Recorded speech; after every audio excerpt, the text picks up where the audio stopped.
Di sebuah desa kecil yang terlupakan oleh waktu, terdapat sebuah rumah tua. Rumah itu terletak di tepi hutan lebat dan penduduk desa sering membicarakannya dalam bisik-bisik penuh ketakutan.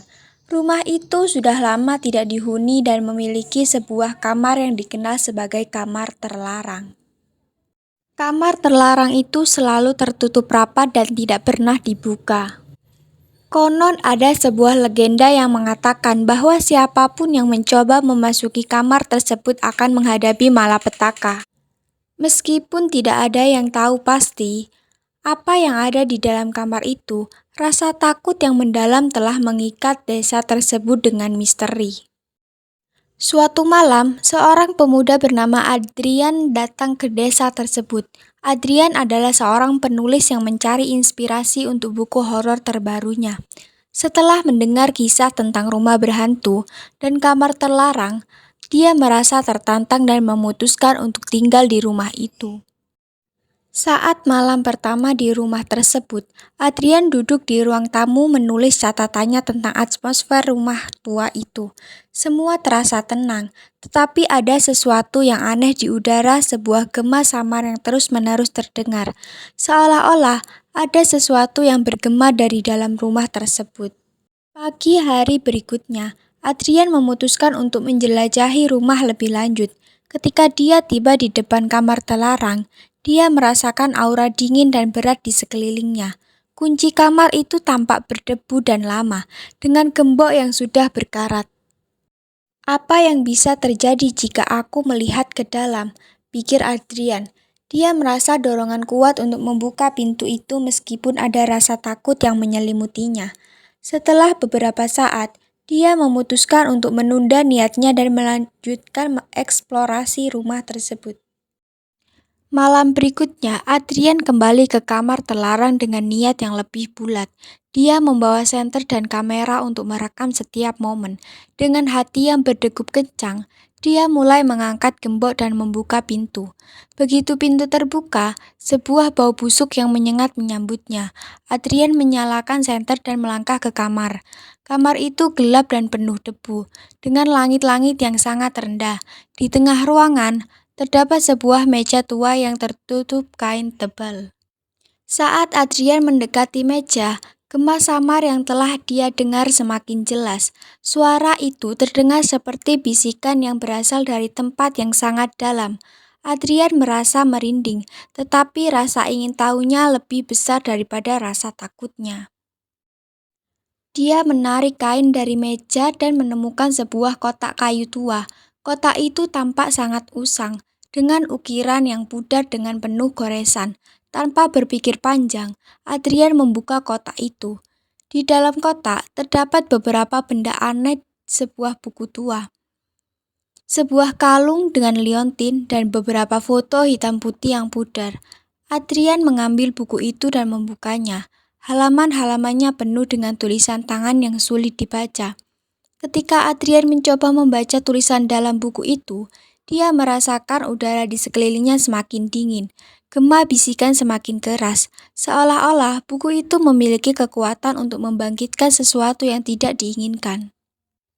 Dalam ketegangan itu, Adrian memutuskan untuk memeriksa foto-foto yang ditemukan. Foto-foto itu menampilkan sekelompok orang yang tampak bahagia. Namun, ada satu foto yang menarik perhatiannya. Seorang wanita dengan mata kosong dan wajah yang tampak penuh rasa sakit. Dengan rasa penasaran yang mendalam, Adrian menggali lebih jauh dalam buku itu. Halaman-halaman terakhir buku tersebut mencatat berbagai ritual kuno dan praktek-praktek gelap. Adrian merasa semakin tertekan dan cemas saat membacanya. Tiba-tiba, lampu senter yang dia bawa mulai berkedip-kedip dan mati. Suasana di kamar menjadi semakin gelap, dan gema bisikan itu menjadi semakin jelas.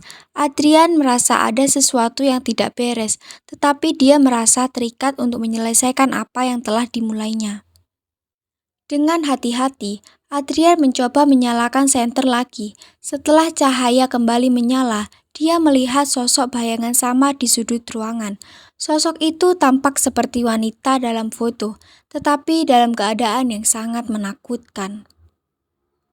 Sosok itu perlahan-lahan mendekat ke arah Adrian, dan bisikan-bisikan yang terdengar semakin jelas.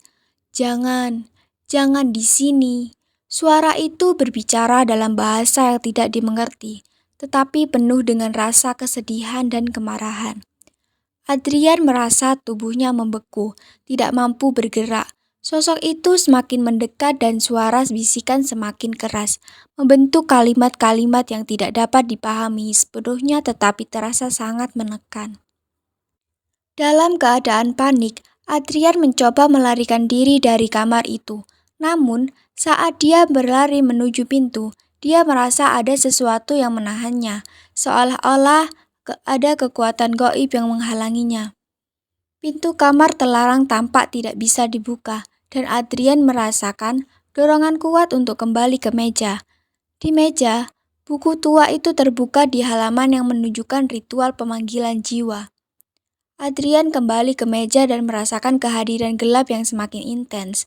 Dia melihat kalung dengan liontin dan foto wanita dalam foto semuanya tampak saling terhubung dengan apa yang dia alami. Suara bisikan semakin membingungkan, berubah menjadi teriakan penuh amarah dan kesedihan. Adrian berusaha keras untuk mengingat halaman terakhir buku, berharap menemukan cara untuk mengusir roh-roh yang terperangkap. Secara tiba-tiba, sosok wanita itu muncul di depan Adrian dengan wajah penuh kemarahan. Mata kosongnya menatap tajam ke arah Adrian, dan suara bisikan berubah menjadi teriakan yang sangat menakutkan. Adrian merasa tercekik oleh kehadiran gaib tersebut dan tubuhnya terasa sangat berat. Setiap gerakan terasa sangat sulit dan pikirannya dipenuhi oleh rasa takut dan kebingungan.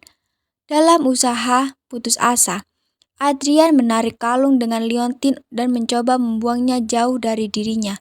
Namun, saat dia melakukannya, kalung itu melayang di udara dan kembali ke tempatnya di meja. Sosok wanita itu semakin mendekat dan berteriak semakin keras. Adrian merasa bahwa dia mungkin tidak akan selamat dari malam itu jika tidak menemukan cara untuk menghentikan kegilaan ini. Di tengah kepanikan, Adrian teringat akan foto-foto yang ditemukan di dalam kotak. Dia mengambil foto wanita dengan mata kosong. Tiba-tiba, sosok wanita itu berhenti sejenak, tampak seolah bingung dengan tindakan Adrian. Gema teriakan berubah menjadi isakan sedih. Adrian merasakan kesempatan langkah dan segera mencari informasi lebih lanjut di dalam buku tua itu. Pada halaman terakhir buku, Adrian menemukan sebuah ritual yang tampaknya bisa menghentikan gangguan ritual tersebut. Melibatkan penggunaan kalung dengan liontin dan sebuah doa khusus untuk melepaskan roh yang terperangkap. Dengan cepat, Adrian mengambil kalung dan mengikuti instruksi dalam buku. Dia memegang liontin di telapak tangannya dan mulai membaca doa tersebut dengan suara yang gemetar. Saat Adrian membacakan doa, suasana di kamar mulai berubah. Gema bisikan perlahan-lahan mereda dan sosok wanita itu tampak semakin tidak jelas, seperti kabut yang menghilang. Namun, proses itu tidak mudah. Setiap kali Adrian merasa dekat dengan keberhasilan, sosok wanita itu kembali muncul dengan kemarahan baru. Dia harus terus membaca doa dengan penuh konsentrasi untuk menjaga agar ritual tetap berjalan. Ketika doa selesai dibaca, kalung dengan liontin berkilau dengan cahaya lembut dan sosok wanita itu mengeluarkan teriakan. Teriakan itu adalah teriakan terakhir sebelum akhirnya menghilang sepenuhnya. Suasana di kamar menjadi tenang, meskipun penuh dengan rasa lega yang mendalam. Adrian merasa lelah dan terengah-engah, tetapi dia merasa sedikit lega setelah menghadapi pengalaman mengerikan itu. Dia memutuskan untuk meninggalkan kamar terlarang dan tidak pernah lagi kembali. Setelah keluar dari kamar, Adrian memutuskan untuk meninggalkan rumah tua tersebut. Dia tahu bahwa meskipun dia berhasil menghadapi roh yang terperangkap, rumah itu masih menyimpan banyak misteri yang tidak terpecahkan. Ketika Adrian meninggalkan rumah dan kembali ke desa, dia merasa perubahan besar dalam dirinya.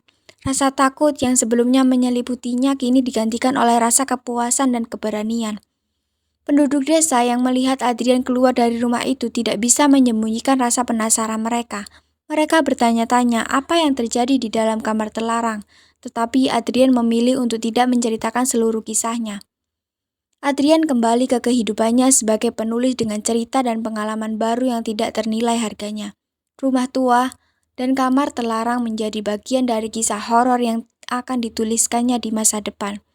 Seiring waktu, rumah tua itu tetap berdiri di tepi hutan, dan kamar terlarangnya tetap menjadi misteri bagi orang-orang yang berani mendekatinya. Gema yang pernah mengganggu Adrian kini hanya menjadi kenangan, tetapi cerita tentang pengalaman malam itu akan terus hidup dalam tulisannya dan dalam keingatannya selamanya.